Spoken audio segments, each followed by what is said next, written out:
एक मामूली सी शक्ल सूरत की लड़की को तुमने इतना हसीन बना दिया, ये तुम्हारा इनाम है। यहाँ क्यों जाए यहाँ से, मुझे आपसे पिक्चर्स नहीं बनवानी। क्या है ये? मुझे पिक्चर्स और वीडियोस नहीं बनवानी है। और चलिए मैं करता हूँ। बेटा बहने नहीं, अगर आपने बात करनी होगी तो मुझे यहाँ नहीं आना। नौशीन बेगम जिसे खानदान वाले फोन करके बहुत परेशान कर रहे थे कि बेटे की शादी कर दी, बताया तक नहीं। आखिर ऐसी क्या इमरजेंसी पड़ गई और बहू कौन है? तो ऐसे में नौशीन को अपनी इनसाइट फील हुई, इसलिए तो वलीमा रखने का इरादा किया ताकि सबको मालूम पड़े कि मैंने अपनी रजामंदी से सब कुछ किया। अब वलीमे की तैयारियां चल रही थी। यहाँ पर उम्मे आयशा अपने कमरे में पॉलर वाली से तैयार हो रही थी कि अजमीर आ जाता है।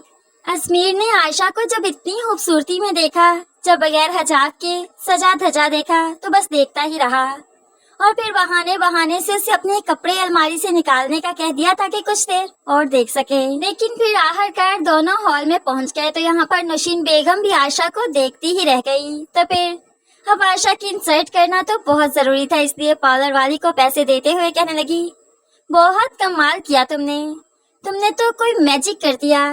तुम्हारे हाथों में तो जादू है। एक आम सी शक्ल सूरत वाली लड़की को इतना प्यारा बना दिया तुमने। मैं तो शदाई हो गई तुम्हारी। उम्मी आयशा को यहाँ पर अपनी इंसल्ट फील हुई लेकिन कुछ ना कह पाई।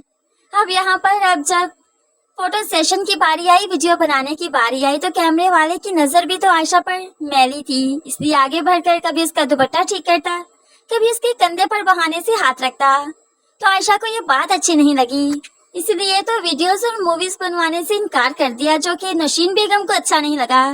उसे अपनी इंसल्ट फील हुई कि उसकी बहू उसकी सोसाइटी के लोगों के सामने क्या कुछ कह रही है। नौशीन बेगम भला कैसे बर्दाश्त कर सकती थी। यहाँ से गुस्सा करते हुए वापिस आ गई। अब तो अजमीर को भी आयशा पर बहुत गुस्सा आया कि तुमने मेरी माँ को नाराज कर दिया। पहले ही वो इस रिश्ते से खुश नहीं थी, अल्लाह अल्लाह करके जब मानी है तो तुम्हारी हरकतों की वजह से वो फिर नाराज होकर चली गई। अब तो अजमीर भी उम्मे आयशा पर बहुत गुस्सा करता है और गुस्से की आलम में उसे जल्द ही घर वापस ले आया।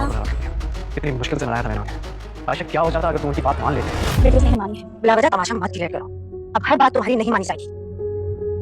सब दुल्हन ने वीडियोस और पिक्चर्स बनवा दी। तुम्हारे साथ क्या प्रॉब्लम है? कोई अनोखी बात तो नहीं हुई? मुझे नहीं पसंद कि कोई नामहरम मेरे इतने करीब आए। क्या मेरा दुपट्टा ठीक करे या ठीक है, मान लिया कि तुम्हें नहीं पसंद, लेकिन क्या तुम मेरी मामा के लिए बर्दाश्त नहीं कर सकती थी? ये बात समझने की कोशिश करें इसलिए मैं आपकी मामा की बहुत रिस्पेक्ट करती रहने दो। हूँ। Try to understand me।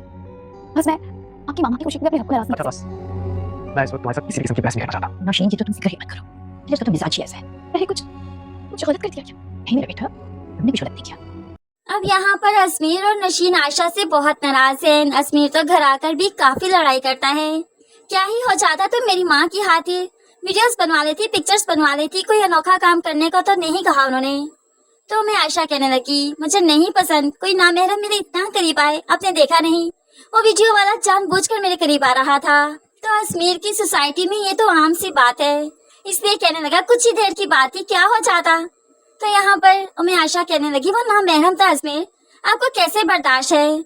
लेकिन यहाँ पर अजमीर को सिर्फ अपनी माँ की नाराजगी की फिक्र है और उसकी सोसाइटी में इस तरह से छेड़खानी करना तो आम सी बात समझी जाती है। लेकिन आयशा इस नेचर की लड़की ही नहीं, आगे चलकर अजमीर को इसी आयशा की कदर पड़ेगी। जब उन्हें आयशा से अजमीर भी नाराज हो गया, बात नहीं कर रहा, तो आयशा रोते हुए दादी के पास जाती है और दादी से पूछने लगी, क्या मैंने कुछ गलत किया कि नौशीन आंटी और अजमीर मुझसे बात नहीं कर रहे। तो दादी शह देती है, नहीं बेटा, कुछ गलत नहीं किया, ये सब खुद ही ठीक हो जाएंगे, तुम बस अपने मुताबिक जिंदगी गुजारो। हालांकि दादी को यही कहना चाहिए था कि तुम पहले अपने शौहर का दिल जीतो, उसके बाद जैसे चाहोगी जिंदगी गुजार सकोगी। सबसे पहले तुम्हें नौशीन और अजमीर के दिल तक पहुंचना बहुत जरूरी है, क्योंकि ये तो इस्लाम में भी है कि शौहर जैसे रखे, जिस हाल में रखे, जिस अंदाज में रहे, औरत को खुशी खुशी वही रूप डाल देना चाहिए। लेकिन दादी ने उम्मे आयशा को इस तरह से गाइड नहीं किया, इसलिए उम्मे आयशा को लगा वही ठीक है। फ्रेंड्स, आपको क्या लगता है? उम्मे आयशा को फिलहाल अजमीर की बात मान लेनी चाहिए, क्योंकि शादी के शुरू के दिन है, या अभी से ही अपनी आप की ही मुसल्लत करनी चाहिए। इस बारे में आप क्या कहते हैं जरूर कमेंट्स में बताइएगा। मज़ीद वीडियोस के लिए चैनल को सब्सक्राइब करके साथ कर नोटिफिकेशन जरूर प्रेस कर लीजिए, ताकि आने वाली हर वीडियो बहुत आसानी से देख सकें। दुआ में याद रखिएगा, अपना बहुत सारा ख्याल रखिएगा। नई वीडियो तक के लिए अल्लाह हाफिज।